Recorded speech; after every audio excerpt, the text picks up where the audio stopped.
Speaking of tanking, one way to tank without tanking is to, as the Dolphins may do, and I don't know what they're going to do with Tua Tagovailoa. I doubt that he's going to be the starting quarterback in 2026. He's probably not going to be on the roster in 2026. When they say they're in the process of making a decision, I think the decision relates more to how do we separate? Can we trade him? Is there a way that we can pay a lot of the money and somebody takes him? Do we attach a draft pick to him the way the Texans did with Brock Osweiler 9 years ago? We've talked about that recently. But I caught wind yesterday of the possibility. And it surprised me when I heard it, but then I started talking to other people about it. It's like, maybe they'll do this. They owe Tua Tagovailoa $54 million this year, fully guaranteed. If they cut him, they have to deal with $99.2 million in dead cap charges.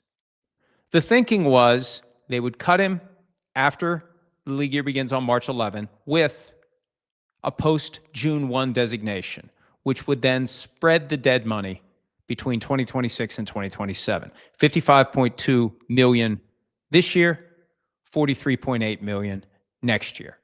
That's their prerogative. That's a device that was put into the CBA in 2006 to make it easier for teams to move on from veteran players early enough for the veteran players to then go have a market elsewhere. Because remember, there was a time, and it's now been 20 years ago, from 1994 until 2006, post-June 1 free agency was a thing. It was a big spot on the calendar because there were teams that had veterans and they couldn't divide the cap charge over multiple years until after June 1. And there'd be another wave of free agency when those veterans got cut. That's gone now for the most part because every team each year can cut two guys with that designation. But they don't have to. And there's talk that the Dolphins will indeed take the full $99.2 million dead money charge for Tua Tagovailoa this year. And that's kind of tanking in a weird sort of a way. It's nearly 1/3 of your entire cap space for the year. It's going to be anywhere from 301 to 305, something like that. If you're going to have $99 million tied to a guy who's not even on the team, how the hell are you going to have a team? You got $200 million left for everyone else. And I know every team has varying amounts of dead cap money every year. And we've got to the point where we don't even think twice. $40 million in dead money for a player. Oh, well, they'll figure out a way to deal with it.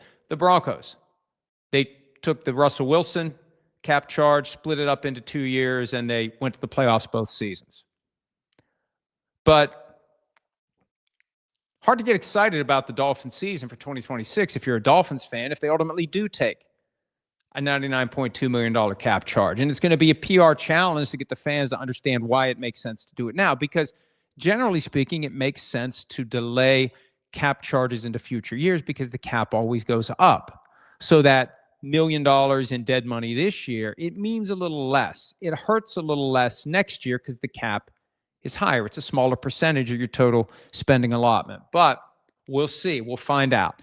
You know, they may make an announcement next week. The scouting combine, John Eric Sullivan, the new GM, Jeff Hafley, the new head coach, when they are at the podium, if they do the media tour, and we hope they do. We're trying to line people up now. Next Tuesday is when the coaches and GMs, for the most part, are in that space where the podiums are and where the various TV sets are located. But they're going to be asked about it. My guess is they'll announce it then, or they'll leak it / announce it on Monday, or maybe on Friday.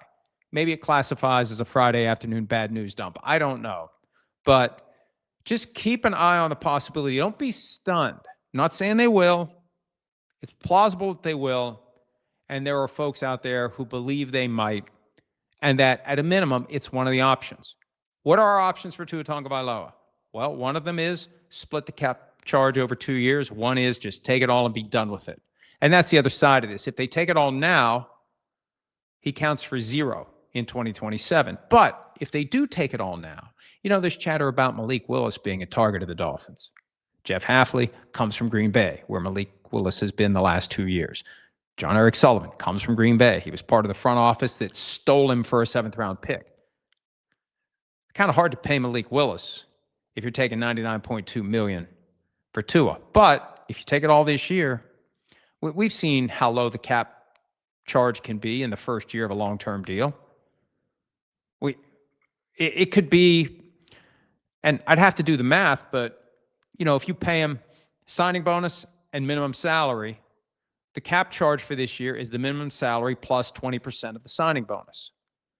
So you could do something manageable, and then you kick the money into future years. So it's not impossible, but it complicates the situation if you take the $99 million all at once. We'll see what they do. Hi, it's Mike Florio. Thanks for watching PFT on YouTube. Hit subscribe for the latest news and analysis from Pro Football Talk.